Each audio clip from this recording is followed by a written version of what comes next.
Hey everyone, this is Michael again, and welcome to Smackdown Review. And of course, this is going to be a review of this past Tuesday's edition of Smackdown, which was the September 24th edition. And this Smackdown this week was the final Smackdown on USA Network, because you all know next Friday, Smackdown moves to its new home on Fox. So it's going to be on every Friday night from 8 to 10 on Fox, on your local Fox stations. Local Fox station here in New York is Fox 5. Where you all live, it's going to be on your Fox affiliate station. So, but definitely looking forward to the first show on Fox.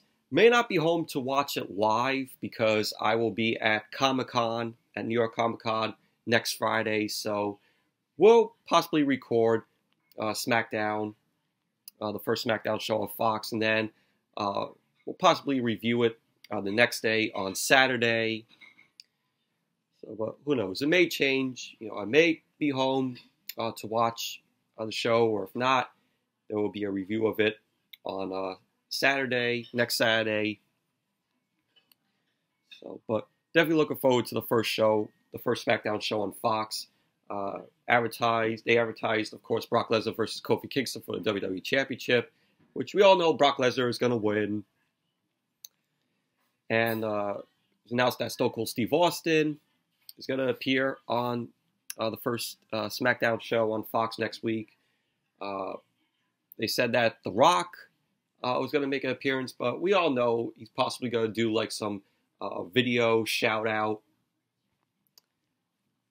So, yeah, it's all advertised for the first show on Fox next week, for the first SmackDown on Fox. So, but this was kind of like the season finale of SmackDown, you know, on USA Network, because, of course, it's going to be moving to Fox, of course. But before I start the review, if you guys haven't checked out my previous video, which was the movie hunting video, did a little movie hunting video on Wednesday. So definitely go check that out if you haven't seen it. So, but on to the SmackDown review. And this SmackDown was from the Chase Center in San Francisco, the same arena that Raw was at on Monday. So both shows were held from the same arena. Sorry about that, but I was saying, you know, Raw and SmackDown were from the same arena, which was the Chase Center. So, but in my opinion, I thought SmackDown this week for the last show on USA Network, I thought it was okay. It was a lot better than Raw, but SmackDown was okay for this week. But next week, still be doing the Raw review on Monday because it's gonna be changing. You know, since SmackDown is not gonna be on Tuesdays no more. So Monday, I'm gonna be reviewing Raw. Tuesday, who knows what I'll do on Tuesday. Wednesday, I will start to review AEW, All Elite Wrestling. So I will review AEW, and then on Wednesday, they also have NXT, which, you know, the Wednesday Night War, you know, with AEW and NXT. You know, I'm going to watch both shows, review AEW, we'll watch NXT, and then Friday will be SmackDown. I will be reviewing SmackDown once the show goes off the air. So, you know, that's what's going to be, you know, from now on. You know, Monday's going to be Raw, Wednesday AEW, Friday SmackDown. So, but maybe sometime in the future I'll cover or review NXT. So, but anyways, let's get on with the SmackDown review. So, SmackDown opened up on Tuesday, and it opened up with Erick Rowan. He came out, he got on the mic, and he shows a video package. He says that the video package that was shown was a work of art. He says he works in annihilation. Erick Rowan went on to say he's not an artist. He's a creator. And he created violence that commands respect. He says we don't respect him. We see him as less than human. But might makes right. And it doesn't matter where you are or what side you're on. He ended up saying what matters is if you can destroy and dominate. And that makes you right. He goes on to say that Roman Reigns and Daniel Bryan knows he's right. And that's why they're afraid. So out came Daniel Bryan. Daniel Bryan came out. He ended up saying if Erick Rowan wants some respect, he'll fight him right now. So we ended up getting the match. Referee came out, and we started off with Erick Rowan versus Daniel Bryan. Which the match itself, it was a decent match. It was an entertaining match. Back and forth between Erick Rowan and Daniel Bryan. You had Luke Harper end up coming out, trying to distract, Daniel Bryan. And Erick Rowan ended up winning the match. He ended up hitting the Iron Claw on Daniel Bryan. And from that, Daniel Bryan's leg, before Erick Rowan hit the Iron Claw, Daniel Bryan's leg got caught in the ring rope. So the referee had to scramble his way to take Daniel Bryan's, leg, from being tied in the ring rope. And that's when Erick Rowan ended up hitting the Iron Claw to Daniel Bryan. So Erick Rowan ends up winning the match. Then the post-match, Roman ended up coming out. Roman came down the ramp. He ran and he delivered a Superman punch to Luke Harper from the stairs. And after that, Rowan and Harper end up being down on Roman. Daniel Bryan ended up coming in to make the save. Daniel Bryan ended up delivering his flying knee to Luke Harper. Erick Rowan comes in the ring looking to deliver the Iron Claw once again to Daniel Bryan. But Rowan ended up coming in and he delivered a spear to Erick Rowan. So that was what happened. Then we see Roman end up offering Daniel Bryan, to help Daniel Bryan up, but Daniel Bryan ended up swatting, Roman's hand away. Daniel Bryan then grabs a mic. So Daniel Bryan gets on the mic, and he ended up saying that all he wants is a one-word answer. He asked the crowd if they want to see him and Roman kick Luke Harper and Erick Rowan's asses. And of course the crowd ended up doing a yes chant. So that was basically how it ended. But it was a decent match between Erick Rowan and Daniel Bryan. Not bad of a match. It was enjoyable.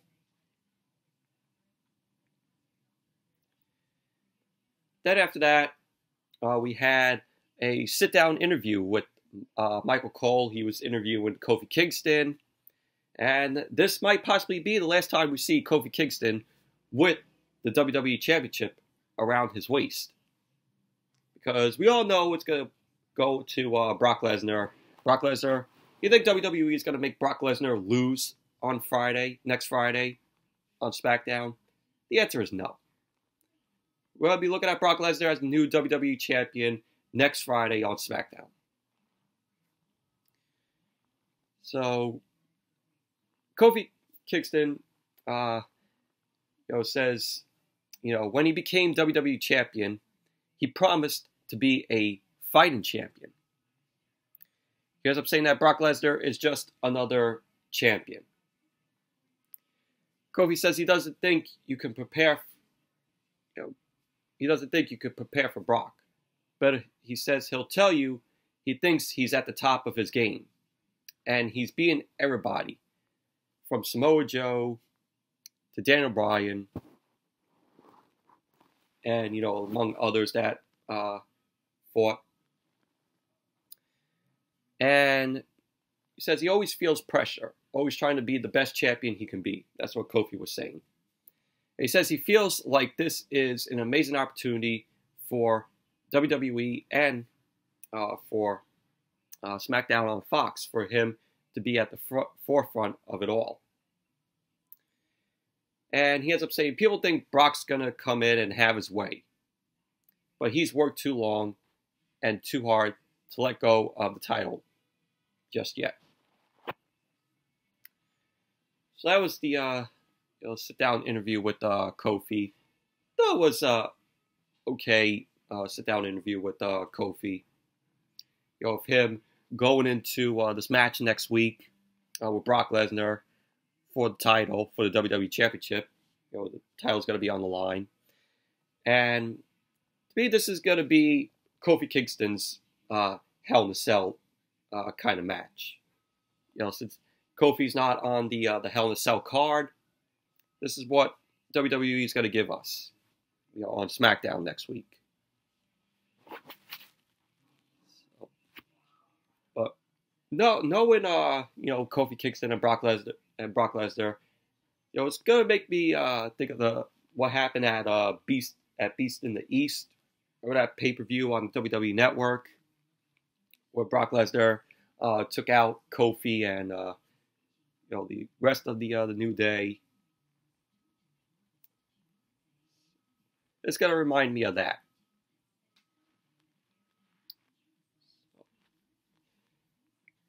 Then after that, we went to Chad Gable. He was out there. He was on the mic. He ended up saying that Corbin said that no matter how hard he tries, he'll always come up short. And he says his run in King of the Ring was no joke, as was his match on Raw. He says Corbin knew he had him beat, so he took the low road. And he then gets interrupted by the jobber, or, you know, could possibly be the father of Maria's baby, Mike Kanellis. So Mike Kanellis came out. He was on the mic, and he says he came out to prove to his pregnant wife, of course Maria, that size does matter. So yeah, we get more short jokes for Chad Gable. Then we had the match. Chad Gable versus Mike Kanellis. Quick match. Chad Gable got the win with the ankle lock on Mike Kanellis. Mike Kanellis ended up tapping out. So there you go. Chad Gable ends up winning. Then after the match, post-match, Borlias, a.k.a. Elias, appears on the Titantron. Elias calls Chad Gable Shorty and says he's been following his story and inspired him to write a little song. And he talks about how Chad Gable inspires everybody. But if it were up to him, he'd be fired.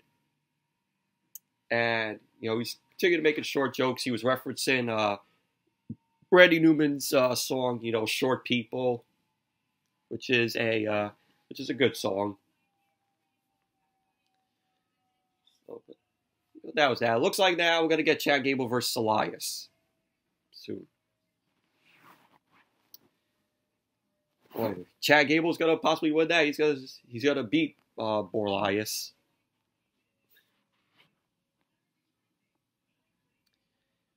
So that was that. Then we had Charlotte Flair backstage.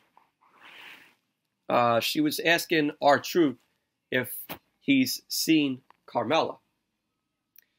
So R-Truth ends up playing dumb, and Carmella ends up coming out of the locker room.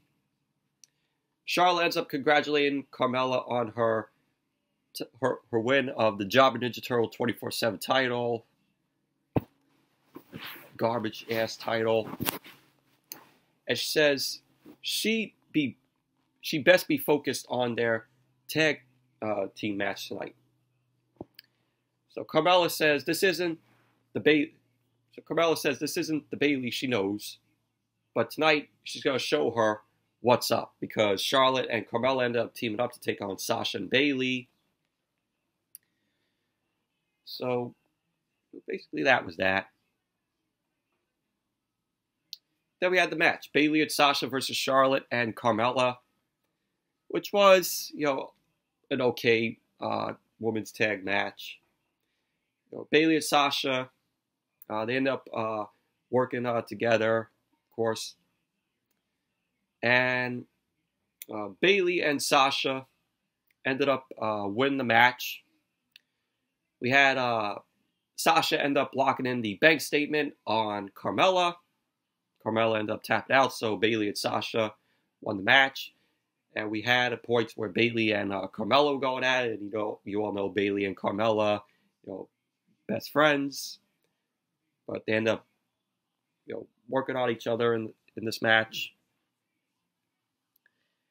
And then, once the match is over, post-match, the 24/7 rules were back in place. The women come from the locker room, and they run out. And I couldn't believe seeing Amber Moon and Asuka and Kairi Sane all chasing for the 24/7 title. That was unbelievable for me to see. How sad is that? How sad are those three women who are entertaining in the ring and possibly one of the best women in the women's division, and you see them chasing after this garbage ass title? Unbelievable, unfucking believable. And then we see Sonya Deville and Mandy Rose. They were also chasing for the title too. So R-Truth ended up carrying Carmella, and the woman ran and chased Carmella. Who gives a shit? Then we saw Charlotte was in the ring. She was fighting Bayley and Sasha. It was a 2-on-1, with Bayley and Sasha. Bayley and Sasha were attacking Charlotte. And Becky Lynch ended up coming out to make the save. Sasha ended up getting out of the ring, wanted nothing to do with Becky. So Becky ends up destroying or taking out Bayley and Sasha.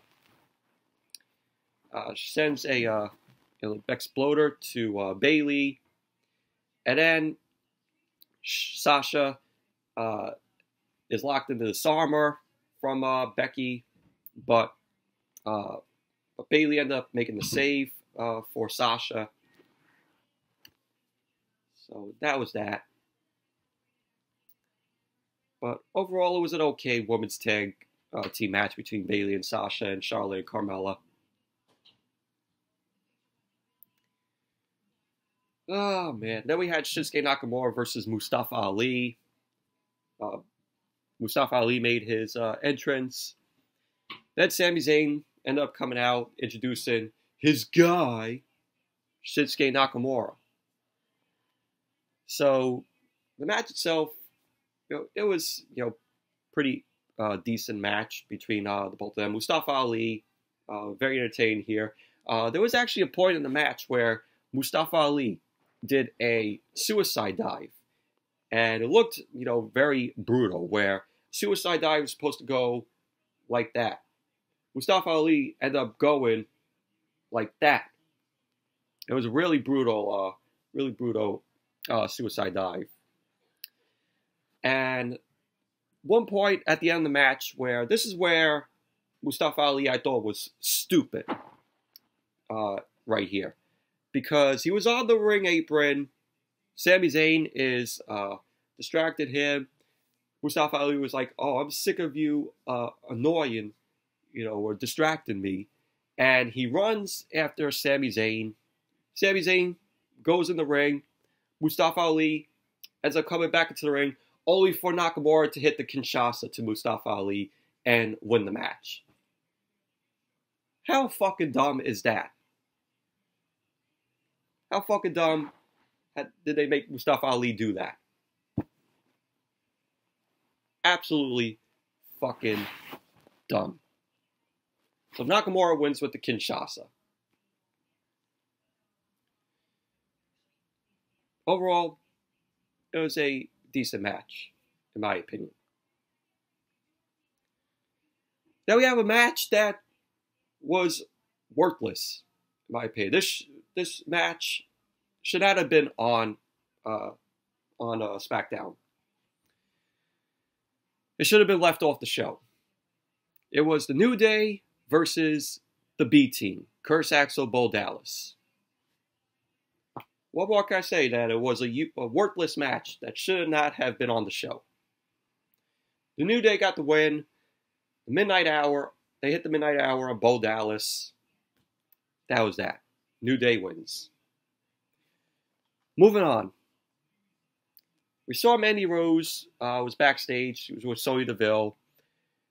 She had her cover of Maximum, which is on the front. Which is on the front cover of the Maxim magazine. She's handing out copies to the crew members. Sonya Deville wasn't happy about that because they have a match tonight. Then we see what was really funny. Otis Dozovic comes up, and Otis on Twitter, from what I heard, was making comments with Mandy Rose. Finding Mandy Rose super hot and attractive. I think that's what I've heard on Twitter with Otis tweeting out to Mandy Rose. So Otis ends up asking Mandy for a selfie pic and a copy of the Maxim magazine. And Otis takes the selfie, and it was kind of awkward. You saw like the awkward face on Mandy. And so Tucker Knight ends up asking Otis, what he's doing.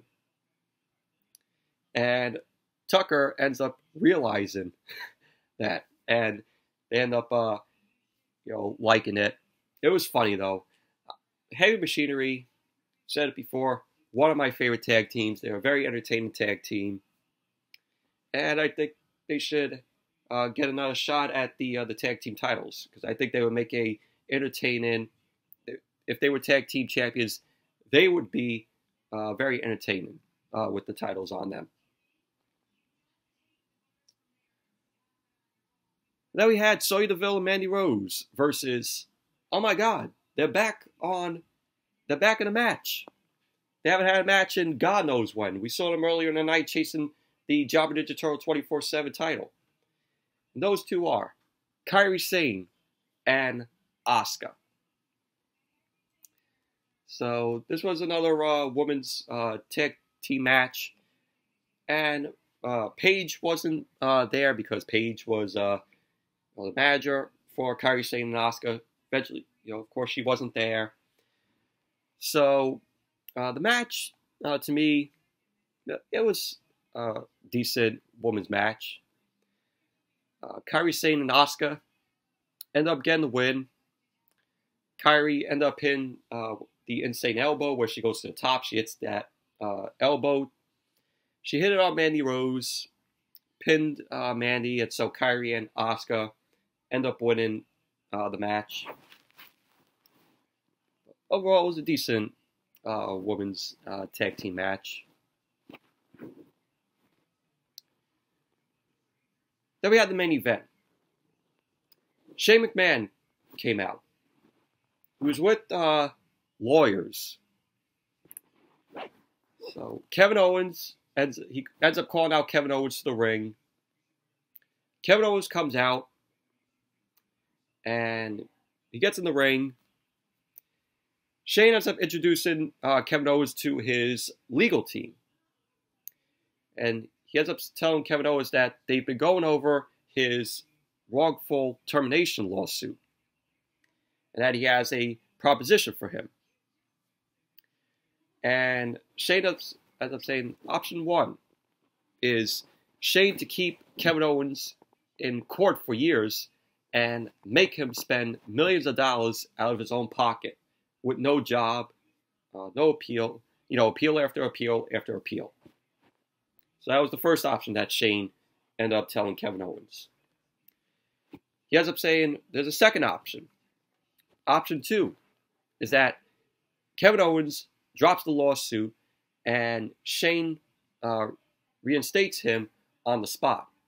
And Shane will also drop the $100,000 fine and start over with a clean slate. So Shane ends up offering his hand so Kevin Owens could consider it. And Kevin Owens ends up considering it. And before calling Shane an idiot, Kevin Owens ends up calling Shane an idiot.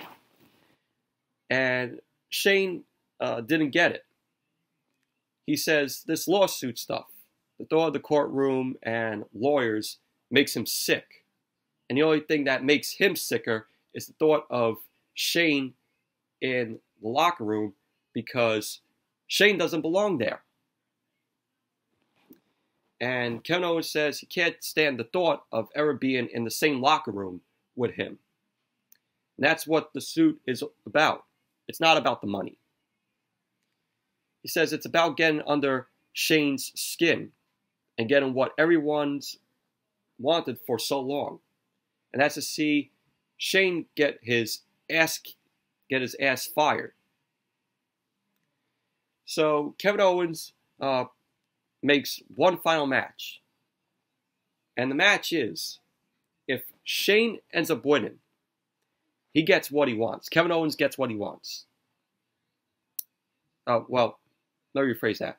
If Shane wins, he gets what he wants. Shane gets what he wants. And Kevin Owens is gone forever. But if Kevin Owens wins, Shane will be gone from WWE. Not forever, possibly maybe 6 months. Sorry about that again, but I was saying, Shane, will be gone from WWE, forever. Possibly see him getting like 6 months off, and then him coming back later. So he also says there's no catch. Kevin Owens says he doesn't want a regular match. He ends up saying he wants a match that gives him a chance to hurt Shane and give Shane the same chance in return. He ends up saying the situation's been hanging over his head for so long. So he wants the documents written up in a briefcase. And Kevin Owens ends up making this match with him and Shane. It's going to be a ladder match. So Shane agrees to that. So we're going to have a ladder match between Kevin Owens and Shane. So if Shane wins, Kevin Owens is gone forever. If Kevin Owens wins, Shane is gone from WWE. Maybe for 6 months. That's my opinion on when Shane will be back. So this will be good. My opinion, I was thinking of having them have a I Quit match. I mean, it's been so long since we've seen an I Quit match. What was the last I Quit match that we saw? John Cena and Rusev from, what was it? Was it Battleground? Or Payback? One of those pay-per-views? I think that was the last time we saw an I Quit match. But a ladder match, I'm happy about. So that was that. But that was a decent segment. Then we had Becky Lynch was being interviewed by Kayla Braxton backstage. Becky ends up saying Sasha better hope Hell in a Cell gives her an advantage. And she says, because without an advantage, and then she gets blindsided by Sasha. So Sasha and Becky end up brawling. They end up brawling back and forth. They end up throwing each other into these road cases. And we see Sasha ends up taking Becky, grading her face on a fence, on a chain fence. chain link fence. And she slams it against her body. And a referee and a road agent try to pull Sasha away from Becky. That's pretty much how SmackDown ended. But that was that. But I thought it was, pretty decent. A little hype for their Hell in a Cell match. So that was the last SmackDown show on USA Network. Like I said, next Friday, SmackDown is going to be on Fox. We're looking forward to it. And, of course, the WWE next week, we're getting new logos. We're getting two new intro songs for both shows. I know AC/DC is doing the SmackDown. AC/DC song is going to be the SmackDown intro. The Pyro's coming back next week for both shows. And, the draft is coming up. So, that's to look forward to in the WWE world. So, lots to look forward to. So, yes, anyways, that's it for my review of this past Tuesday's edition of SmackDown. And this was also the final SmackDown where it's going to have the SmackDown for the SmackDown Live logo, because the new SmackDown logo is just going to have SmackDown on it, not going to have the live saying on it. But SmackDown is still going to be live though on Friday nights. So, but that's it for this review of SmackDown. Thank you all for watching. Hope you all enjoyed this review. Definitely give this video a thumbs up, comment, subscribe, and let me know in the comments down below. Are you guys looking forward to SmackDown on Fridays now? Let me know your thoughts and in the comments down below if you want. So, till the next video, which the next video will be a unboxing video. Got something from WWE Shop, so I'm going to unbox it for you all in the next video. So that's coming up. So until that video, I'll see you all later.